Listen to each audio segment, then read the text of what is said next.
సింగరేణిలో 7వ దఫా ఎన్నికలు డిసెంబర్ 23లో జరిగినాయి. కానీ గుర్తింపు పత్రం ఇవ్వడానికి దాదాపు 9 నెలల కాలం పట్టింది. 9వ నెల 2024లో గుర్తింపు పత్రం ఇచ్చారు. ఆ తర్వాత స్ట్రక్చరల్ సమావేశాలు జరగడానికి డైరెక్టర్ స్థాయిలోనేమో నవంబర్ 25వ తారీఖు 2024లో జరిగినాయి.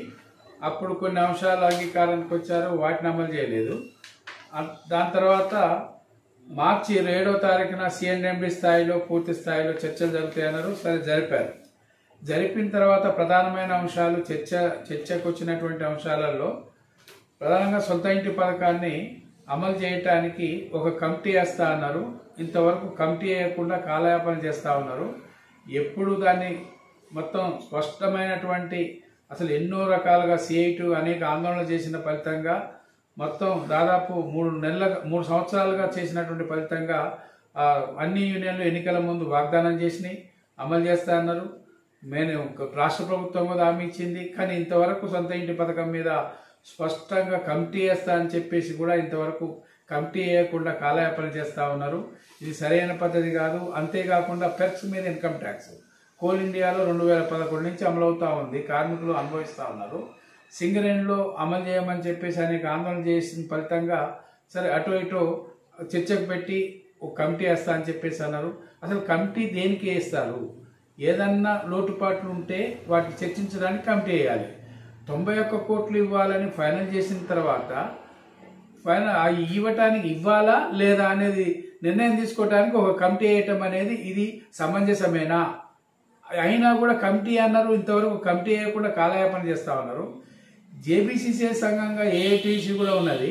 అక్కడ ఏ కమిటీ లేకుండా అగ్రిమెంట్ చేసుకుని అమలు చేస్తే ఇక్కడ మళ్ళీ కమిటీ వేయాల్సిన అవసరమే వచ్చింది.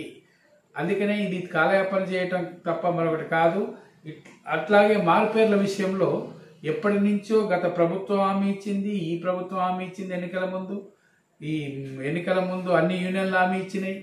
అగ్రిమెంట్ చేసుకోవడానికి సరే అగ్రిమెంట్ చేసుకున్నారు. మార్చిలో అగ్రిమెంట్ చేసుకుని కమిటీ వేశారు. కమిటీ వేస్తా అన్నారు. కమిటీ వేయలేదు. ఇంతవరకు కమిటీ వేసి అందరికీ మారుపేర్ల విషయంలో అనేక ఇబ్బందులు పడుతున్నారు. ఉద్యోగాలు రాక, మారుపేర్లు ఉండటం వల్ల దిగిపోయిన తర్వాత పెన్షన్ రాక, అట్లాగే వేరే పేర్లు ఉండి ఇబ్బంది పడతా ఉన్నట్టు పరిస్థితి అనేక అనుభవాల రీత్యా కదా ఈ అగ్రిమెంట్ కావాలని కార్మికులందరూ ఆందోళన చేసింది.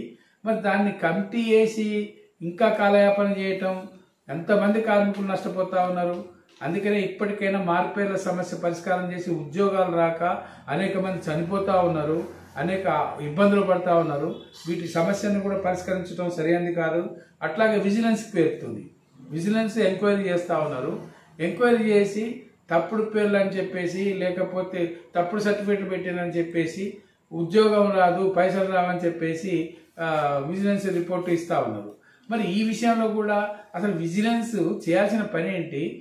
కంపెనీ ఆస్తులను రక్షించడం కోసం అవినీతిలు జరిగితే అట్లాంటి పని వదిలిపెట్టేసి విజిలెన్స్ వాళ్ళని ఎక్కువ ఈ టైంకి కేటాయించడం అనేది సరైనది కాదు. మారుపేర్లు అనేది ఎందుకు వచ్చినాయో అందరికీ తెలుసు. కంపెనీ అవసరాల రీత్యా తీసుకున్నది. ఏ పేరున్నా కంపెనీలో పనిచేయడం కోసం తీసుకున్న వాళ్ళని అప్పుడు అవసరం రీత్యా తీసుకున్న వాళ్ళు ఇప్పుడు ఇబ్బంది పెట్టడం సరైన పద్ధతి కాదనే కదా ఈ అగ్రిమెంట్ చేయాలని మనం అన్ని యూనియన్లు అగ్రిమెంట్ చేసినాం. అది అమలు చేయలేదు. కనీసం ఈ గెలిచిన సంఘం ముందు అగ్రిమెంట్ చేసుకున్నటువంటి అంశాన్ని కూడా కమిటీ వేస్తారు. కమిటీ వేయకుండా ఇట్లా ఆలస్యం చేయడం సరైనది కాదు. క్యాడర్ స్కీమ్లతో పాటు మిగతా ఈపీ గ్రేడ్స్ కానీ మిగతా అనేక అంశాలు పెండింగ్ ఉన్నాయి. మజ్దూర్ అనే విషయం ఎక్కడ కూడా మజ్దూర్ ఉండటానికి వీల్లేదు. మజ్దూర్ ఎప్పుడు బ్రిటిష్ కాలం నాటి వచ్చిన మజ్దూర్ను జనరల్ మజ్దూర్ని జనరల్ అసిస్టెంట్గా చేశారు. మిగతా జనరల్ సర్వే మజ్దూర్లు కావచ్చు, ఏ మజ్దూర్ అయినా మజ్దూర్ అనే పదం అనేది ఉండకూడదు కదా. అందుకనే ఇట్లాంటి వాటన్నిటి మీద ఇప్పటికైనా మేనేజ్మెంట్ ఇంత తాత్సారం చేసుకుంటూ పోతా ఉంది. కార్మికులకు అలవెన్సుల మీద అలవెన్సులు అన్ని అగ్రిమెంట్ చేశారు. జేబీసీసీలో అయిన అగ్రిమెంట్లని తర్వాత జేబీసీసీ కాకుండా మిగతా అలవెన్సులు అన్ని 11 రకాల అలవెన్సులు అమలు చేయడానికి అగ్రిమెంట్ చేశారు. మరి ఇంకెప్పుడు నెక్స్ట్ వేజ్ బోర్డు వస్తూ ఉంది, ఇంకెప్పుడు అమలు చేస్తారు? మళ్ళీ నెక్స్ట్ వేజ్ బోర్డులో మళ్ళీ రివిజన్ కావాలి. అసలు ఇట్లా కార్మికులకు ఒక వేజ్ బోర్డు మొత్తం కూడా అలవెన్సులు మొత్తం నష్టపోవాల్సిందేనా? అనేక మంది దిగిపోతా ఉన్నారు. ఇట్లాంటి ఈ తాత్సారం చేయడం సరైన పద్ధతి కాదు. మేనేజ్మెంట్ ఇంత నిర్లక్ష్యంగా ఉన్నప్పుడు గెలిచిన సంఘంగా తన బాధ్యతగా నెరవేర్చడంలో కూడా వైఫల్యం చెందుతూ ఉంది. అందుకని కార్మికులందరూ అర్థం చేసుకోవాలి, ఈ గెలిచిన సంఘం బాధ్యతని నిర్వర్తించాలి. మేనేజ్మెంట్ కూడా ఇంత మొండిగా ఉండటం సరైన కాదు. దీని అందరికీ మేనేజ్మెంట్ ఇంత మొండిగా ఉంటే కార్మికులందరినీ సమాయత్తం చేసి పెద్ద ఎత్తున పోరాటం చేయడానికి సిఐటి ముందు భాగాన్ని నిలబడతాం.